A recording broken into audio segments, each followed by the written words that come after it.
வணக்கம். வாழ்க வளமுடன். நான் ஹினோவல் ஆர்கிடெக்ட்ல இருந்து திருக்குமார் பேசுறேன். இதுக்கு முன்னாடி பல பதிவுகள் நம்ம வந்து பார்த்திருப்போம். இன்னைக்கு இந்த பதிவுல என்னன்னு பாத்தீங்கன்னா, மேனுஃபேக்சரிங் செக்டார் எப்படி இருக்கு? மேனுஃபேக்சரிங் செக்டார்னா என்ன? அது அது இப்ப எப்படி இருக்கு? இன் ஃபியூச்சர்ல எப்படி வர்றதுக்கான வாய்ப்புகள் இருக்கு? அப்படிங்கிறது தான் இன்னைக்கு முக்கியமா நம்ம வந்து பார்க்குறோம். மேனுஃபேக்சர் செக்டார் என்ன அப்படின்னு பாத்தீங்கன்னா, சாதாரணமா நம்ம வீட்ல உபயோகப்படுத்துற பொருட்கள். காலையில எந்திரிச்சு டூத் பேஸ்ட்ல இருந்து நைட்டு டின்னர் முடிச்சுட்டு போய் பெட்ரூம்ல படுக்கிற அந்த பெட்ஷீட் வரைக்கும், அந்த காட் வரைக்கும் பார்த்தீங்கன்னா, ஸோ எவ்ரிதிங் வந்து நம்ம மேனுஃபேக்சரா இருக்கு. நம்ம சாதாரணமா போயிட்டு மொபைலா இருக்கலாம், அல்லது வந்து டைனிங் டேபிளா இருக்கலாம், அல்லது ஷூவா இருக்கலாம். எல்லாமே வந்து ஏதோ ஒரு தயாரிப்பு மூலியமா தான் இந்த பொருள் வந்து நம்மகிட்ட வந்திருக்கு. ஸோ இதுல இருக்கிற எல்லாமே மேனுஃபேக்சரிங் செக்டர்ல தான் வருது. அப்போ இந்த துறையில எப்படியெல்லாம் இது வந்து வளரப்போகுது அல்லது இப்ப எப்படி இருக்குன்னு பாத்தீங்கன்னா, ஒரு ஆய்வுல என்ன சொல்றாங்கன்னா, இந்தியாவுல 2025க்குள்ள $1 ட்ரில்லியன் அது வந்து வளரப்போகுதுங்கிறாங்க. அதே மாதிரி இந்தியா வந்து வளருதுன்னா, இந்த மேனுஃபேக்சரிங் செக்டார் வந்து ஒரு தவிர்க்க முடியாத துறையா இருக்குது. இந்த துறை வளர்ற போதுதான் அடுத்தடுத்த லெவல்ல வருது. அது கூட பாத்தீங்கன்னா, இன்ஃப்ரா அல்லது டெக்னாலஜி இது எல்லாமே வந்து கூட வந்து வளர்றதுக்கான வாய்ப்பு இருக்கு. ஸோ அப்போ இந்தியா அடுத்த கட்டத்துக்கு வருது. 3வது இடத்துக்கு முன்னேறுது அப்படிங்கிற மாதிரி ஒரு வர்றப்போ இந்த துறை தவிர்க்க முடியாத. இது மூலியமா என்னென்ன நடக்குது அப்படின்னு கேட்டீங்கன்னா, இதனோட growth வந்து ஒண்ணு வேலை வாய்ப்பு வந்து நிறைய பேர்த்துக்கு வந்து கிடைக்குது. இப்போ ஒவ்வொரு மாநிலம் அல்லது மத்திய அரசாங்கம் எல்லாமே வந்து வெளிநாட்டுல போய் முதலீடு இருக்கிறாங்கன்னு சொன்னா, அது எல்லாமே வந்து பாத்தீங்கன்னா மேக்சிமம் மேனுஃபேக்சரிங் செக்டரா இருக்கு. அப்ப என்ன சொல்றாங்கன்னா, இந்த துறையில இவ்வளவு கோடி ரூபாய் இன்வெஸ்ட் பண்றாங்க. இது மூலியமா இத்தனை பேருக்கு வந்து வேலை வாய்ப்பு கிடைக்குதுன்னு சொல்றாங்க. அப்படி உற்பத்தி ஆகக்கூடிய பொருட்கள் நம்ம ஏற்றுமதி பண்ணாலும் சரி, அல்லது உள்நாட்டிலேயே நமக்கு தேவைக்கு இருந்தாலும் உற்பத்தி செய்யக்கூடிய அந்த செக்டார்ல இன்வெஸ்ட் பண்ற போது, இந்த செக்டார் எந்த அளவுக்கு வளருதோ அந்த அளவுக்கு நம்மளுடைய வளர்ச்சி இருக்கும். அப்போ ஒரு பக்கம் வேலை வாய்ப்புகள் அதிகமாகுது. இன்னொரு பக்கம் பார்த்தீங்கன்னா உற்பத்தி அதிகமாகுது. ஸோ இந்த உற்பத்தி மூலியமா நமக்கு நம்மளுடைய பொருளாதாரத்தை நம்ம மேம்படுத்திக்க முடியும். அதே மாதிரி பார்த்தீங்கன்னா, இந்த துறையில இப்ப என்னன்னா புதுமைகள் வருது. அடுத்த ஜெனரேஷன் வர்றபோது டெக்னாலஜி யூஸ் பண்றாங்க. புதிய கண்டுபிடிப்புகள் யூஸ் பண்றாங்க. அது மூலியமா உற்பத்தி செய்றாங்க. ஸோ தயாரிக்கிற போது இந்த தயாரிப்பு தொழில் செக்டார் அப்படிங்கிறது வந்து மிகப்பெரிய அளவுல இன்னைக்கு வந்து வளர்ந்துட்டு இருக்கு. ஸோ இந்த இது எப்படி இருக்கு அப்படின்னு சொல்லி நீங்க பார்த்தீங்கன்னா, ஆஹ் ஒரு 7 கடந்த 5 வருஷத்துல மட்டுமே ஒரு 7, 8% என்னுடைய வளர்ச்சி வந்து இருந்திருக்கு. இன்னும் வளருமா அப்படின்னு பார்த்தீங்கன்னா, கண்டிப்பா வளர்றதுக்கான வாய்ப்பு இருக்கு.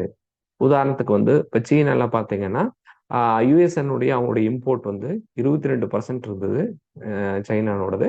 இப்போ வந்து 14% போச்சு. இது வந்து அவங்களோட தேவை குறையல. அவங்களோட பர்சன்டேஜ் குறையிறப்போ, அடுத்த லெவல்ல இந்தியா வந்து அதை ஃபுல்ஃபில் பண்றதுக்கான வாய்ப்புகள் வந்து அதிகமா இருக்கு. அதே மாதிரி இந்த துறைகள் வந்து நிறைய இப்ப உங்களோட போர்ட்ஃபோலியோல நிறைய நீங்க இன்வெஸ்ட் பண்ணியிருந்திருக்கலாம். இந்த மேனுஃபேக்சர் செக்டர் பொறுத்த வரைக்கும் என்னன்னா, தற்காலிகமான ஒரு ஏற்றத்தாழ்வு இருக்குமே ஒழிய, பெரிய ஒரு பாதிப்புகள் வராது. ஒரு நீண்ட நாள் நம்ம இதுல இன்வெஸ்ட் பண்ற போது, இது வந்து வளரும். ஏன்னா தொழில் வளர்ச்சிங்கிறது வந்து இன்னைக்கு வந்து தவிர்க்க முடியாம ஒரு விஷயமா மாறுது.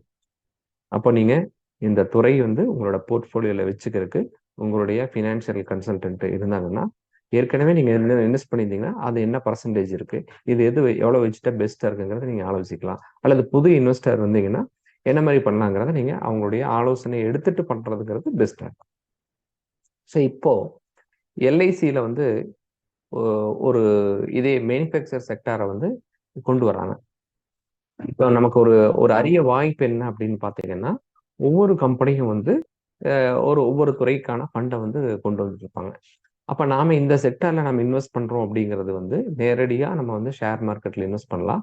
அதெல்லாம் நம்ம போய் கண்டுபிடிச்சு எந்த கம்பெனி எப்படி வரும் அப்படிங்கிறத வந்து நம்ம யோசிக்கிறதுக்கு பதிலா, ஒரு ஃபண்ட் மேனேஜர் கையில இத நம்ம குடுக்குறப்போ, அவங்க இதுல ஒரு பெரிய எக்ஸ்பர்ட் டீம் இருக்கும். அவங்க நம்முடைய போர்ட்ஃபோலியோவ கொண்டு போவாங்க. ஸோ அப்போ வந்து இது வந்து தொடக்கம். இப்ப 20ஆம் தேதியிலிருந்து இந்த மாசம் 20ஆம் தேதியிலிருந்து அடுத்த மாசம் 4ஆம் தேதி வரைக்கும் இந்த ஃபண்ட வந்து ப்ரொமோட் பண்றாங்க. எல்ஐசி மியூச்சுவல் ஃபண்ட்ல இருந்து.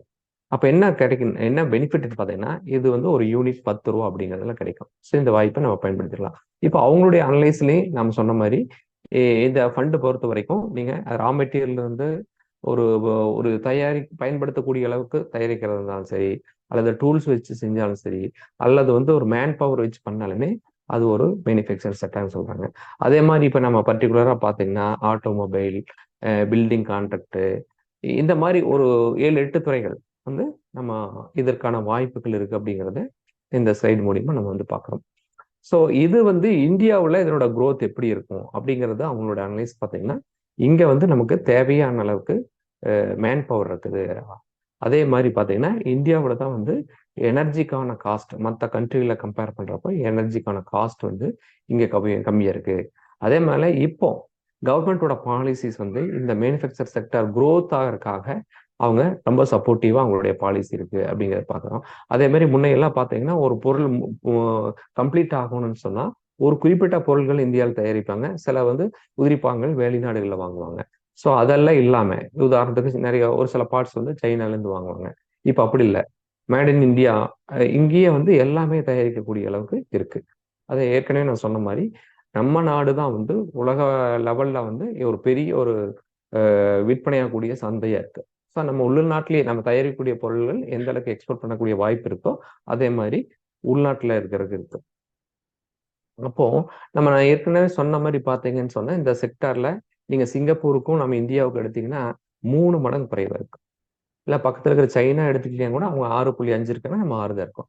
இந்த மாதிரி எனர்ஜி வந்து மற்ற நாட்டு கம்பேர் பண்றப்ப நம்ம கம்மியா இருக்குங்கிறத இந்த புள்ளி விவரத்துல இருந்து நம்ம வந்து பார்த்துக்க முடியுது. ஸோ அதே மாதிரி நான் 2018 அந்த மாதிரி பாத்தீங்கன்னா 22% இருந்து அப்படியே குறைஞ்சாங்க ஏறினாங்க. இப்ப கடைசியா பாத்தீங்கன்னா 23ல 14% இருக்காங்க. இந்த மாதிரி அவங்களுடைய இது குறையிறப்ப நம்மளுடைய எக்ஸ்போர்ட் வந்து அதிகமா இருக்கும். இங்க சான்சஸ் வந்து இருக்கிறத நம்ம இதுல பாக்குறோம். நம்மளுடைய ஷேரிங் இன்க்ரீஸ் பண்றதுக்கு அவங்களுடைய மார்க்கெட் லூஸ் ஆகும்போது நம்மளுடைய ஷேர் இன்க்ரீஸ் ஆகும் இங்க வாய்ப்பு இருக்குன்னு பாக்குறோம். அதே மாதிரி அடுத்தது பாத்தீங்கன்னு சொன்னா இந்த எக்ஸ்போர்ட் வந்து அவங்க பண்றதுக்கும் நம்ம பண்றதுக்கும் ஒரு 10 துறைகள் இருக்கு. இந்த 10 துறைகள் பாத்தீங்கன்னா இப்ப இருக்கிறது நம்மளை விட ஆவரேஜா பாத்தீங்கன்னா 10 டைம்ஸ் அவங்க அதிகமா இருக்கிறாங்க. ஸோ இந்த 10 துறைகளும் நம்மளோட லெவல்ல நம்ம வந்து இன்க்ரீஸ் ஆகிறப்போ இந்த 10 துறைகளுமே வாய்ப்பு அதிகம் பண்றதுக்கான வாய்ப்பு இருக்கு. இப்போ உதாரணத்துக்கு எடுத்துட்டீங்கன்னா நெக்ஸ்ட் இப்போ என்னென்ன துறைகள் அப்படின்னு சொல்லி முக்கியமா பாக்குறப்போ இந்த ஆட்டோமொபைல், அதே மாதிரி வந்து எலக்ட்ரிக் எக்யூப்மெண்ட், கான்ட்ராக்ட், இந்த ஃபார்மா இதெல்லாம் வந்து அதிகமா இருக்கான வாய்ப்பு நமக்கு வந்து தெரியுதுங்க. ஸோ இப்போ லெவல்ல என்ன அப்படின்னு பாத்தீங்கன்னா கடந்த ஒரு 2014 இருந்து இன்னைக்கு வரைக்கும் இருக்கிற ஒரு growth என்ன அப்படின்னு பாத்தீங்கன்னா எக்ஸ்போர்ட்ல நம்ம எலக்ட்ரானிக் கூட்ஸ்ல பாத்தீங்கன்னு சொன்னா ஒரு 5 வருஷம் கூடி அதாவது 2014 இருந்து 19 வரைக்கும் பாத்தீங்கன்னா ஒரே ஒரு பர்சன்டேஜ் தான் 9ல இருந்து 10 தான் வந்திருக்கும். பட் யூஎஸ்டி பில்லியன்ல அதே மாதிரி பாத்தீங்கன்னு சொன்னா இப்போ 2019க்கு அப்புறம் 2024 அப்படின்னு இந்த 5 வருஷம் எடுத்தீங்கன்னு சொன்னா கிட்டத்தட்ட 3 மடங்களுடைய வளர்ச்சி வந்து இருக்கு. அதே மாதிரி நம்ம டிஃபென்ஸ் அப்படின்னு சொல்லி போனீங்கனாலும் இந்தியாஸோட டிஃபென்ஸ் எக்ஸ்போர்ட்டும் பாத்தீங்கன்னா 2021ல இருந்து 24 வரைக்குமே பாத்தீங்கன்னா கிட்டத்தட்ட 2.5 மடங்கு அதிகமா இருக்கு. இதெல்லாம் இப்ப எல்லா நாடுமே டிஃபென்ஸினுடைய பட்ஜெட்ல பாத்தீங்கன்னா டிஃபென்ஸ்க்கான பட்ஜெட் அதிகமா இருக்கு இந்தியா உள்பட. இது வந்து நம்மளுடைய தேவைகளை தாண்டி கிட்டத்தட்ட ஒரு 5 வருஷத்துல 2.5 மடங்கு லெவல்ல வந்து நம்ம வெளிநாட்டுக்கு நம்ம உற்பத்தி பண்ணியிருக்கோம், எக்ஸ்போர்ட் பண்ணியிருக்கோம். ஸோ இதெல்லாம் இந்த துறை எந்த அளவுக்கு வளர்ச்சி அடையுது அப்படிங்கிறத நம்மளால வந்து பார்க்க முடியுது. ஸோ இந்த செக்டாரை பொறுத்த வரைக்கும் என்ன சொல்றாங்கன்னு சொன்னா ஈக்விட்டியா வந்து 80% வரைக்கும் இருக்கும், மேக்சிமம் 100% வரைக்கும் கூட கொண்டு போறதுக்கான வாய்ப்பு இருக்கு. ஸோ இந்த வாய்ப்பை நீங்க வந்து பயன்படுத்தி இந்த போர்ட்போலியோவை நீங்க கண்டினியூ பண்ற மூலியமா இந்தியாவோட பொருளாதார வளர்ச்சியில மேனுஃபேக்சரிங் செக்டார் எந்த அளவுக்கு வளரப்போதோ அந்த அளவுக்கு வந்து உங்களுடைய ஒரு ஃபண்ட் லெவல் பெரிய அளவுக்கு வளர்ச்சி வர்றதுக்கான வாய்ப்புகள் இருக்கு. ஸோ இதுல உங்களுக்கு ஆல்ரெடி நீங்க உங்களுக்கான ஃபைனான்சியல் கன்சல்டன்ட் இருக்காங்கன்னு சொன்னா நீங்க அவங்ககிட்ட போய் கண்டிப்பா இதை ஒரு இன்வெஸ்ட் பண்றதுக்கு முன்னாடி ஒரு ஆலோசனை பண்ணிக்கலாம். அல்லது எங்களுடைய ஏதாவது கைட்லைன்ஸ் உங்களுக்கு வேணும்னா நாங்க இந்த வீடியோலயே கீழே டிஸ்கிரிப்ஷன்ல கொடுத்துருப்போம். அதை நீங்க கான்டாக்ட் பண்ணீங்கன்னா எங்களுடைய டீம் வந்து உங்களுக்கு அதுக்கான கைடன்ஸ் பண்ணுவாங்க. ஸோ இந்த வாய்ப்பை பயன்படுத்தி ஒரு யூனிட் 10 ரூபா அப்படிங்கிற இந்த என்எஃப்ஓ பீரியட்ல நீங்க இன்வெஸ்ட் பண்ணி மேனுஃபேக்சரிங் செக்டர்ல வளர்ற மாதிரியே உங்களுடைய பொருளாதாரம் வளர்றதுக்கு என்னுடைய வாழ்த்துக்களையும் தெரிவிச்சுக்கிறோம். நன்றி. வாழ்க வளமுடன்.